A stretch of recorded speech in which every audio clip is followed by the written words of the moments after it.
McDavid. Moves in, McDavid goes upstairs! What a goal!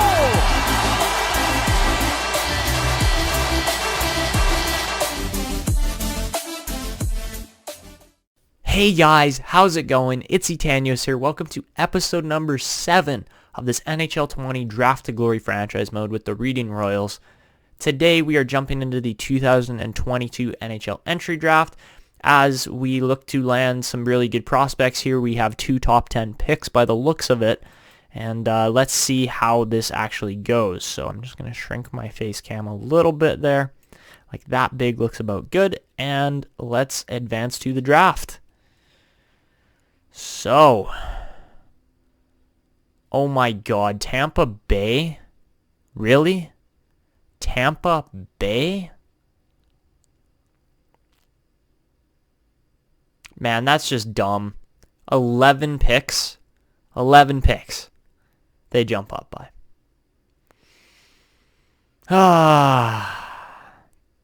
That one kind of stings, but we land the 5th and the 7th picks still.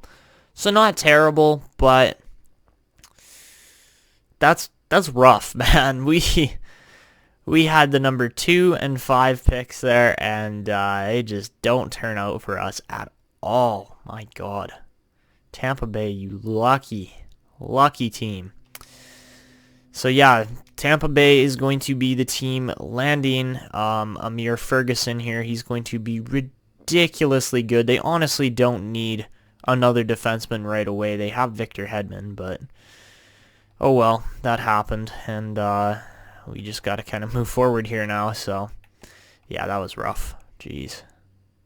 So as far as retiring players go here, we are looking into a couple different guys. Patrick Marleau finally calls it quits with 1,251 points on his career. Kovalchuk breaks 1,000 as well. Pavelski was just shy of 1,000. And yeah, those are some pretty big careers there. No defense. Goligoski was alright. He did really well for where he was picked. And as far as goalies go, nobody really. So yeah, that's your retirees. So Pavelski becomes a coach. Kovalchuk becomes a scout. And a whole bunch of coaches retire here. Doesn't look like we lost anybody, so we are good. And honestly, I'm not even going to conduct the pre-draft interviews. So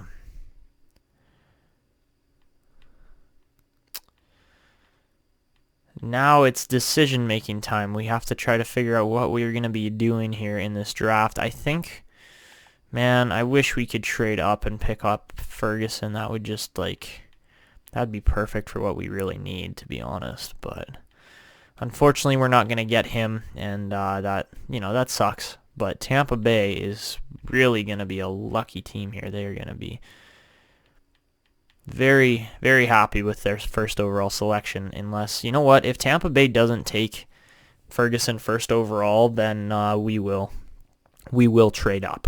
But I don't see them missing on that. There's no way. So here we go, the 2022 NHL Entry Draft. Tampa wants to trade that pick, but unfortunately we just don't have the resources needed to actually get that deal done. So, we'd literally have to trade both our picks. Actually, I'm interested to see. Find a trade. Okay. So we're not going to look at our own team. We're going to look at Tampa, see what they would want in exchange for this first overall. Let's see. No trades found. So, yeah, man, we'd be breaking the rule here too by trying to acquire, we've actually, wait, is that in the rules that we can't trade up? I mean, it isn't. We can only acquire players through the NHL Entry Draft and free agency if they're undrafted. So, man, honestly, I think it would be worth picking up Ferguson. He's a left-handed defenseman. He's going to be absolutely insane. Then again, we'll probably end up picking up a guy like Blake Gove here anyways, but man, if we could somehow swing a deal with the 5th plus, I don't see that happening, but if we could somehow get a deal here with the 5th plus, Like, I don't know who else. Who else would we even trade? We'd have to go the 5th plus... I would trade Bracco. And they want Jovanovski too. I don't really want to trade Jovanovski, but at the same time, he really has not developed. And that would honestly be a good trade for us. Yeah. Let's try just the 5th and Bracco. That's rejected. So we'd have to go with Jovanovski, unfortunately. So I'm going to try it. If this goes through, then we're getting a really good defenseman, and it's rejected. They're trying to save cap at the moment. Interesting. Okay. So how about we could try to throw Zerdev in there as well, but that's a lot. I mean, it is a lot to give up. But, man, in the end, it's going to be worth it to go and pick first overall for a guy like Amir Ferguson. He's going to be absolutely insane. So let's see what an 80 rated 14-year-old can grow up to in 3 seasons. He's only 84 rated. Okay, I was expecting him to be a little bit higher rated, but man, that is just like that is your rock solid, never gonna waver defenseman for the next 23 years probably. So we sim over to our next pick. Yes, we gave up Gove there. Blake Gove obviously would have been our next choice on defense, but I like what I see there in Bobkov, as he has turned out to be a really good-looking sniper. And I think we are going to be taking... See, Audette's going to be a sniper too. There's no question about that. Pro release on him. He's 5'11". Versus Morales is a guaranteed 2-way forward. Our scouts say Morales should go ahead.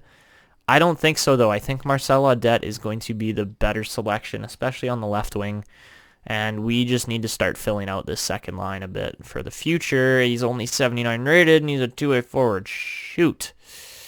Okay, so that was a bit of a letdown in comparison to a guy like Alexander Bobkov for Carolina. Let's see what we missed out on here with this next pick. Morales was 80 rated. Okay, so not much of a difference, but that one kind of stings that we missed on Audette there, or on Morales, I guess. All right, so we are going to sim ahead to our next pick here. Oh, we just missed Colbert, man, and he is a low elite for sure there. 64 overall, too. That's a pretty nice pick, and that one, that one hurts that we missed him by one single pick. Looking through the rest of the first round, Adamski was a nice defenseman there. He looks really good. Popovic was good. Man, there was a lot of good players here in the mid first round, I have to say. Look at that. Look at that. Donald Skinner, 79 rated. That is insane. Jeez. Okay, so that was a very strong first round, to say the least. And I'm just going to call a timeout and make sure that we have picks for all of these players that we want to try and acquire. And, yeah, let me just figure this out.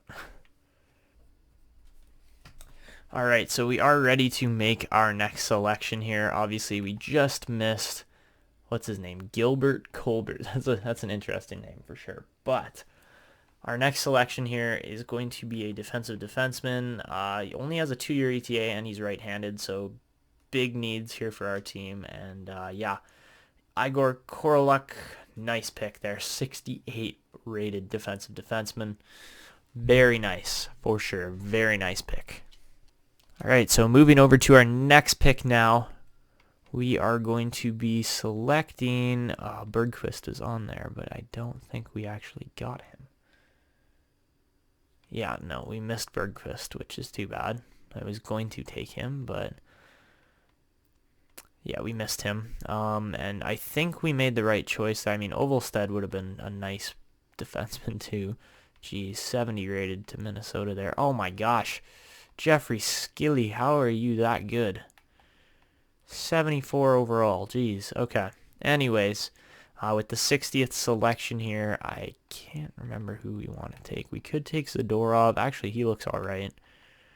I think we might go with Zadorov here. Let me just look through who else we were looking at. I mean, Rogers will be our next pick, guaranteed, but I think we're going to go kind of off the board here and take Zadorov because I missed the goalie I was looking at there in Bergfist. So let's see how Sergei Zadorov turns out, and he's a low top 4. Okay, not spectacular.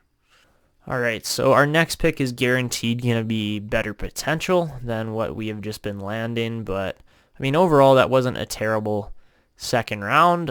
We landed some pretty decent players, and I'm fairly happy with how we left that, but let's see if we missed anybody. I'm sure we did. I mean, I would have liked Bergqvist, but yeah, we didn't get him, and yeah, we didn't really miss anybody. So with this next pick here, we are taking an elite prospect. We are going to be picking up Francisco Rogers. He looks really good, man. I have to say, right-handed, 6'5" defensive defenseman. Man, we have been landing a lot of defensive defensemen lately, but man, that is a good pick, man. Francisco Rogers. Remember that name because he is going to be in our team in a couple of years. I'm looking forward to seeing his growth and development. Man, I'm seriously happy with that pick. Like, Rogers is going to be so good in the future for us that I am just like, I am hyped. I am happy about that pick, man. Like, come on. Like, there's nobody even close to that kind of potential or size. Like, look at how big he is. He's 6'5", 219 pounds. He's a tank. Like, he's going to be able to just absolutely level guys and just like honestly put guys out of games, to be honest. But we are picking yet another defenseman. This time, a little less promising of a prospect, but still looking to be pretty good overall here. Reed Olsen will definitely be a piece that we grow over time in our team, and he should be all right. So, 53 rated, but he does have that medium top 4 potential, which is kind of the main thing we really care about with that pick. Reed Olsen is looking like a good prospect for the future. So moving over to pick number 98 now. We are going to... we just missed Kalle Moden there. That's a nice pick. What about the rest of the third round? That is my question. It was only Sims, and then, of course, Moden was an elite in between. Nice. Okay, so we are going to be selecting off the board here. Actually, quite a ways off the board. Actually, no. No, it's not that far off the board here. Yeah, sorry. We're going with Fredrik Olsen. Did it say he has a 2-year ETA as a 4th round pick, man? That is, you have to take that. There's no 68 overall, man. We are absolutely stacking our defensive core right now for the future. Like, you look at these last couple rounds, man. Like, we land Koroluk, who's insane. We land a half-decent prospect in Zadorov. Then we land Rogers, who's insane again. Followed up by another decent pick with Reed Olsen. And then we land Fredrik Olas. That's... Jeez, man. I know he's 19 already, but he's 68 rated. Like, we are so set for the future now with our blue line. Especially after picking Amir Ferguson as well. Wow, man. 5 defensemen in a row. We don't miss on any of them, really, in this draft. Jeez. You know who Olas kind of reminds me of is that Kim Nicolas we picked. It's just he's going to be on another level. He's going to be better than Nicolas, probably. So over to pick 130 now. We don't make another pick in that round. We miss Zaitsev, who had decent potential, but not a very good overall. Besides him, Vorobyev was okay. He was a medium top 9. And then literally nobody else. Jeez, okay. So yeah, I'm incredibly happy with how these picks have gone so far, and we are going to be selecting yet another elite. He does have a 5-year ETA, unfortunately, but you know what? I am okay with that if we are guaranteed landing another elite prospect, and this time it's a forward, thank God. Left winger here in Jukka Alto. I believe you'd say Alto. I don't know how else you'd pronounce that. So yeah, Jukka Alto, a 6'3" left wing sniper from Finland. How does he turn out? Not bad. 50 rated is always an acceptable rating here for low elites. So guys, after looking over kind of everybody we've picked so far, We have only selected defensemen and left wingers so far. Ooh, we missed on Newton in there. He was actually a low elite. We weren't sure on him, but he looked pretty promising. And besides that, any like medium elites we missed out on? Doesn't look like it. I mean, Alexandrov is not a bad pick either, especially for a 6th rounder. But yeah, now we kind of get into the iffy picks that we really don't know how they're going to do. And this will be the difference between this draft class being good and this draft class being like out of this world. Because it's already been a really good draft class. We've landed consistently good prospects the entire time. But now it's just a matter of how is this actually going to end here as a draft. So we are going to take a different position finally. We're going to take Timo Mäkinen, a Finnish goaltender, and he's a hybrid. So let's see how he turns out. Timo Mäkinen, 48 rated, not spectacular, but not bad for an 18-year-old in the 6th round. So moving over to our next pick here, it's another 6th rounder, and well, as you can see, Morozov would have been a nice pick, but Lane did not turn out. I'm glad we did not pick him. We were looking at him, but didn't pick him. And our next pick here, off the board a little bit, but we are going to take our big risk here on Nick Komisarek. I honestly doubt he turns out to be anything. Like, even when we sort by potential, like, we have these guys pinned here, but, man, I'm not expecting much. So, yeah, we're going to take Komisarek. You know, pretty big risk, but you gotta take some risk in every draft. And yeah, medium bottom 6 forward, that was kind of expected at this point, but we do draft our first center of the draft. Unfortunately, he doesn't turn out so well. So we are down to our last 2 picks in this draft now, and really we are just, we're grasping at straws for our picks, really. We don't know who's going to turn out, who's not. Like, we just don't have enough scouting in these later rounds to really determine who the top-end prospects are, or the prospects with top-end potential anyways. So, pick 194, we are going to be going with Jorgen Alfredsson. Our defense have been good so far, so we're just hoping that he turns out. And who knows? Medium 7th. That's what I was expecting at the end of this draft. The first 5 or 6 rounds, I was like, yeah, we're going to be good. We're going to get good picks. And then 6 and 7 were just complete write-offs, really. All right, and thank God we are on to our last pick of the draft now, pick 199. And yeah, there's like literally nothing in these last couple rounds. It's been a pretty terrible crapshoot here, to be honest. So yeah, the last guy we're going for here is Andrei Morozov. Literally know nothing about him except that he's a 19-year-old power forward. And he's actually a 19-year-old grinder. So, yikes, man. That is a really, really bad pick again. So, looking through the rest of the draft here, we missed literally nothing in the 7th round at all. There were literally no good prospects at the tail end of this draft, which is too bad. But, you know, that's how it goes a lot of the time. And, yeah, literally nobody turned out in those rounds. I mean, Alto is a good pick for the 5th round for us. There were a couple other, you know, half-decent, like, fringe starters and stuff in there, but Low Elite's a good pick. Obviously, Frederick Olas might be the steal of this entire draft for where he was selected in the early 4th round. Like, that's a really nice pick, and nobody else, like, crazy good was selected after that.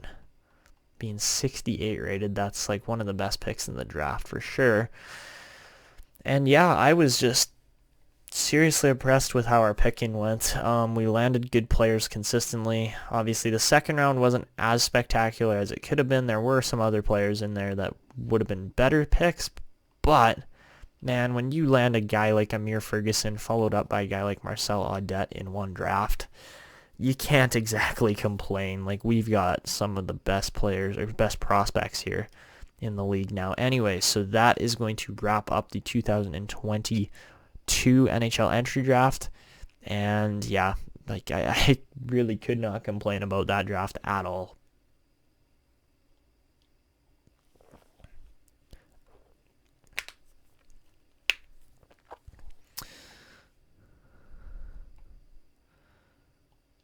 So looking through the progress reports, the biggest thing here is that Liam Zachary has become a medium franchise player.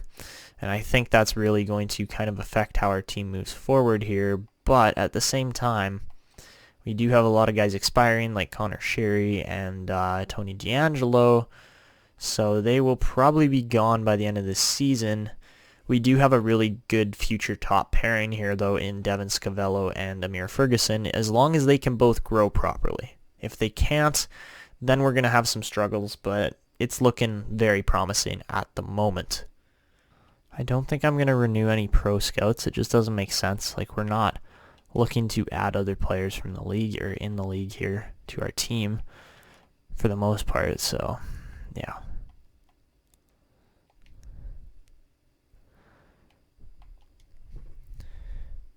So this is the year where Dylan Hunt, and I guess it would be Bryce Anthony as well, become, yeah, this is the year. So we're going to have some pretty big contracts to dole out here. Actually, they're not too bad, honestly.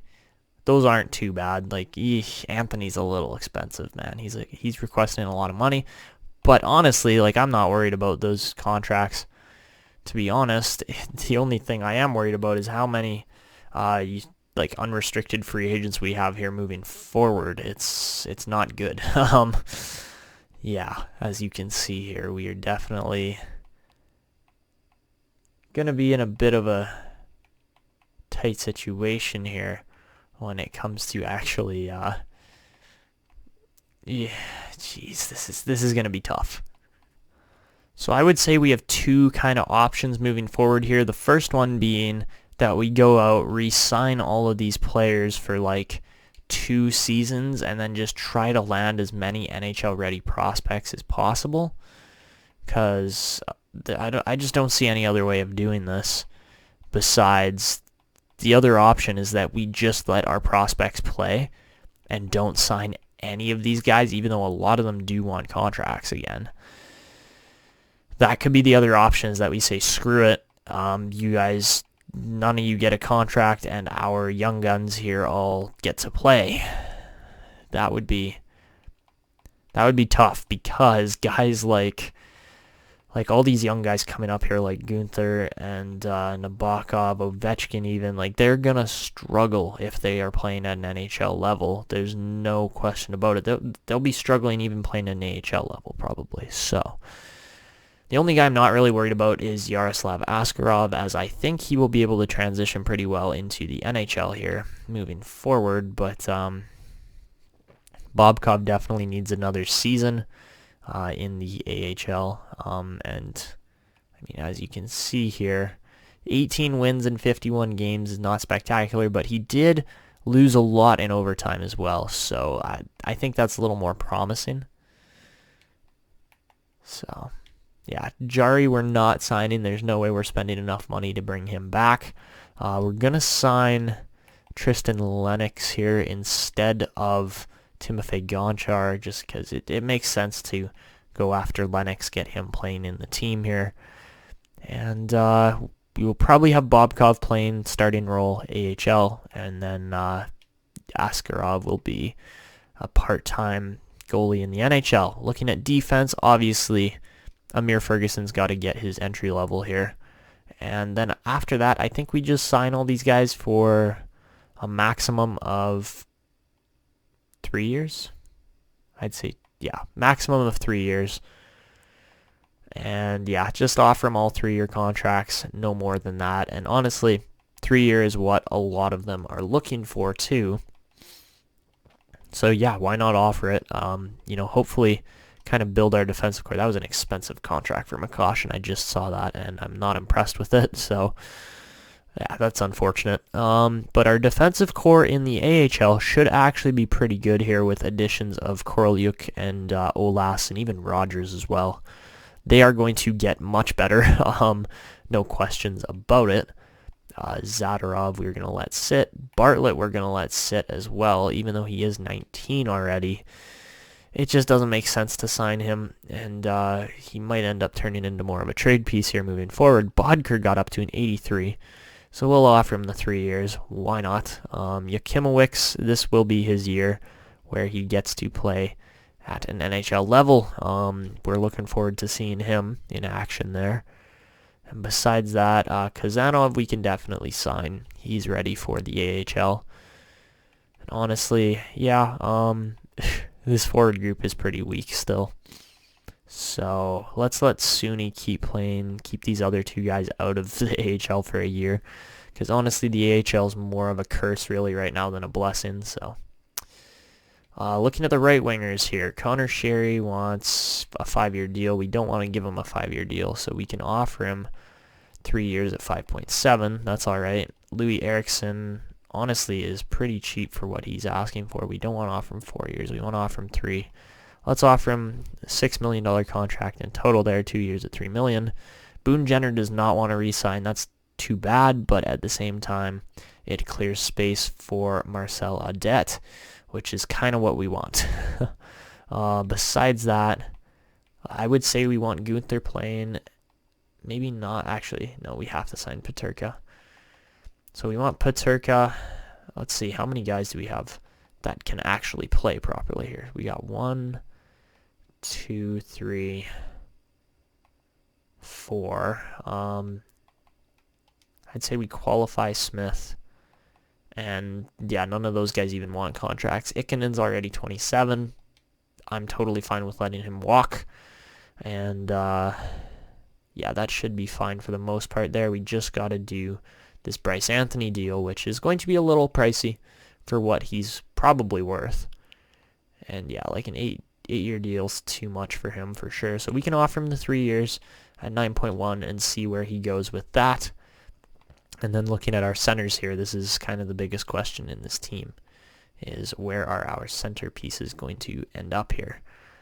So Gilson we have to sign. We have to get him into the AHL here ASAP. Novoseltsev, we're letting him walk. We're going to re-sign Wendland, I believe, as he is undrafted. Yeah, okay. So Wendland, not a bad signing there. Same with Ovechkin, as he is already 70 rated. And then looks like the rest of the AHL is already kind of filled out, to be honest. We could even see a guy like Spacek maybe move up to the NHL level, but all our centers do want to re-sign, so that's good to see. And only an $8.9 million deal for Dylan Hunt for the next 6 years is really good, but I would prefer to qualify him as an RFA and just go with the 5-year deal instead until he's 26. Honestly, that's a really good deal. And Gagne for 3 years is going to be dirt cheap, which is awesome.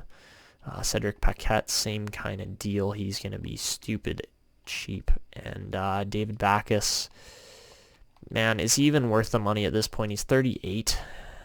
I'm going to say probably not, so we're not going to sign David Backes. So yeah, that looks like it's pretty much it for how we're going to, be moving forward here as a franchise, and things aren't looking too bad. Things are looking promising for the future, not so much for the present. Obviously, we do need to land more prospects, as in, like, was that AHL head coach? Shoot, okay. So we didn't get the head coach. That kind of sucks. But we definitely need to land more prospects still. There's no question about that, really. And, yikes, Grizzlick doesn't want to sign. Oh, my God. Okay. That's 3, 4, 5. Eriksson does sign 6. Carlson signs. McCoshen does not. Dylan Hunt does. Same with Anthony. Same with Ferguson. Yakimowicz. Rogers I'm looking forward to. Olas I'm looking forward to. Lennox I'm looking forward to. But Dirk I'm not so much looking forward to. But Gilson I want to see. Okay, so all these guys are now... We can't... Or not that we can't sign them, but we have to go back and release certain players. So let's go to all expiring. And who are we releasing? Boone Jenner's gone. He's out of here. David Backus is gone. He's out of here. Same with Kamenev there. He can get out of here. Same with Thomas Vanek. Essentially, we're just clearing up roster spots for our younger guys here. So, yeah, guys like Jilson and so on and so forth. Besides that, we have to offer a crap load of money to certain guys here if they are going to stay, such as Connor Sheary. He's going to be worth probably $6 million for the next 3 years. Bodker, if we go 3 years, he asked for 3 point. Yikes. Okay. Let's go with 4.4. See if he accepts. If he doesn't, that's a problem. Tony DeAngelo wanted more money as well. $5.5 million for the next 3 years is an ouch, but we can deal with it. Sam Gagner, same kind of thing here. I think we offered him 1.9 or something like that. We're going to have to go like 2.3 million, which is a little absurd, but that's how it works. So let's see. We got 1, 2, probably 3 there, 4. And then that's it. We could just not sign McCoshen and Grzelcyk if they don't want to sign. That's fine. Let them walk. And then we can get a guy like Kim Nikulas up into the team at 20 years old, which is, I like that. I like where he is in his career with that. And honestly, we have enough depth in the AHL that we should be just fine on defense anyways. As far as right wingers go, we need Bodker to sign, and we want Kazanov here to sign as well. Even Eriksson. Actually, no, we were going to leave Eriksson, weren't we? Yeah. Left wingers, Sheary we got already. Everybody else looks good. All right. And then centers, Paquette wants a lot more money as well for what he's worth, so we'll give him 2.3 as well to keep him around, and that looks good. Okay. So hopefully this all works now. Obviously the last little bit here did not work so well with our signings. We do get Bodker, we do get Sheary, we do get DeAngelo, we get Paquette, we get Gagner, we get Peterka, Ovechkin, Jilson, Kazanov. All right. We are good to go to free agency, see if there's any kind of prospects that are unsigned that we could, potentially add to this team. Giovanni Smith signs there. We need to go get a new AHL assistant coach. So, all right, we'll sign a coach there. Just hopefully he actually signs a deal. And I don't want to go hire any new staff. On the block, they have our second rounders, and that's kind of unfortunate because our first rounder here that we have in San Jose is really not going to turn out by the looks of it. So, yeah, might be better to just trade that, move on. We do have Boston's picks in there too, but they seem to be doing just fine. So, that's tough. I don't know what we're going to do here moving forward because our team is definitely not going to be competitive still. There's no question about that. It's really just more a matter of, when Ferguson is your newest draft pick, and he's only 84 rated, and he's the 5th highest rated player on your team, that's when you know your team is weak. Yeah. Okay.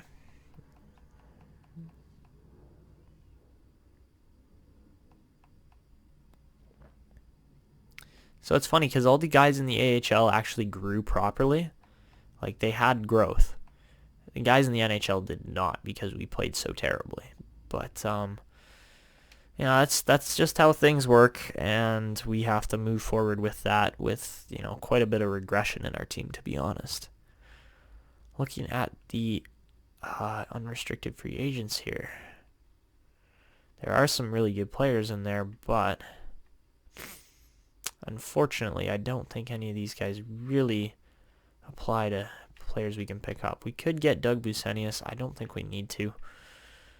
Because honestly, we just don't need to get any of these guys in general. Jan Bednar. He was drafted by New Jersey. That's too bad. Otherwise, I would go and offer him a contract if he wasn't drafted because, you know, he's a good starter. He's going to be good in the future. He's 67 rated already. It would be a pretty nice backup there for our team, but that just doesn't make sense. So yeah, again, free agency is a non-event in this series, and that is totally all right. So starting off the next season, we have 75% of our tickets sold. It's not spectacular, and we were supposed to build a new parking lot, so that didn't happen either, but oh well. I believe we are coming up to our 5th year now with this team, so we are going to be kind of expiring on a contract here, and we do want them to re-sign us, obviously. Actually, no, this is our 4th year, but I believe that's getting close. So we need to acquire a first-round pick. Obviously, we're going to want to try to upgrade that pick if possible to a team like Minnesota or somebody like that who is not going to perform well. I didn't expect Nashville to be that bad, but they were. So yeah, that's kind of what we need to do next episode here. But, you know, overall, the team doesn't look awful. It's not good, but it's not god-awful either. Like, we will be all right with what we got here. Audette, nice. He does fit in the top kind of group here of this team. So we could honestly throw him there. That would probably be the best spot for him. And how are we getting chemistry onto this line?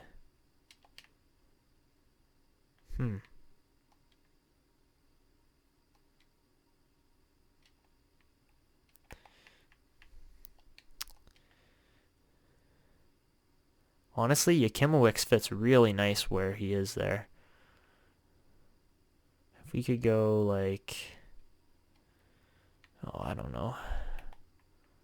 Honestly, we could even try Audette at center. He's a two-way forward. I know he's a little small, but he's got pretty decent face-offs, and maybe that is actually the play to go with here. So I think Bodker's actually the biggest reason why this line's not working. Yeah, that would be exactly why.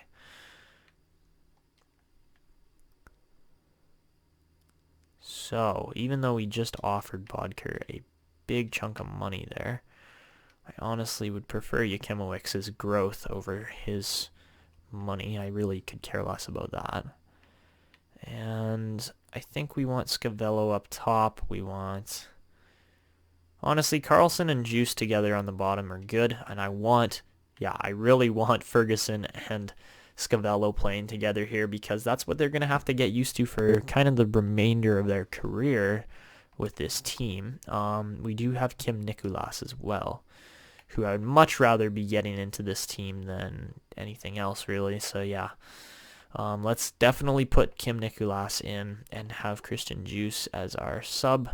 Looking at the AHL, that's actually pretty darn good looking. I have to say, I'm quite impressed with that. So, is there any way we can kind of improve this? We can go like that, which honestly is probably the right play. But I do want Rogers up top with Mink. Shit, so Rogers has to play bottom pairing then? You could do -1 on those guys, who cares? Alright, so that works. I mean, they are both defensive defensemen. If you throw him there, it works better. If you throw him there, it works better. Do we have any extra defensemen? Yes, we do. So let's see if anybody else fits better here. Teratukin? Nope, not really. I mean, he's only -2 there. Or Anisimov. How does he fit? Oh, there you go. So let's just play Anisimov and Koroluk together on the bottom. And that should probably be good enough to keep this group running here. I'd prefer to go like that. Then it's just better. Okay. As far as the forwards go, that's a whole nother question. I honestly want Mendez playing on the top line if possible. For a couple simple reasons in growth, really. That's kind of the main thing here. Amble, we're okay not playing. Peterka, He's a low top 9, so it doesn't really matter where he plays versus Kazanov will be better. You know what? Let's throw Jan Mizak on the second pairing. Move Wendland down to there. Okay. And move Gilson there. Okay, that works. Even though that first line looks like stupidly weak, it really won't be. It'll be all right. Gilson hopefully can put up points and grow. That's kind of the main thing I'm hoping for him, really, putting him in that position.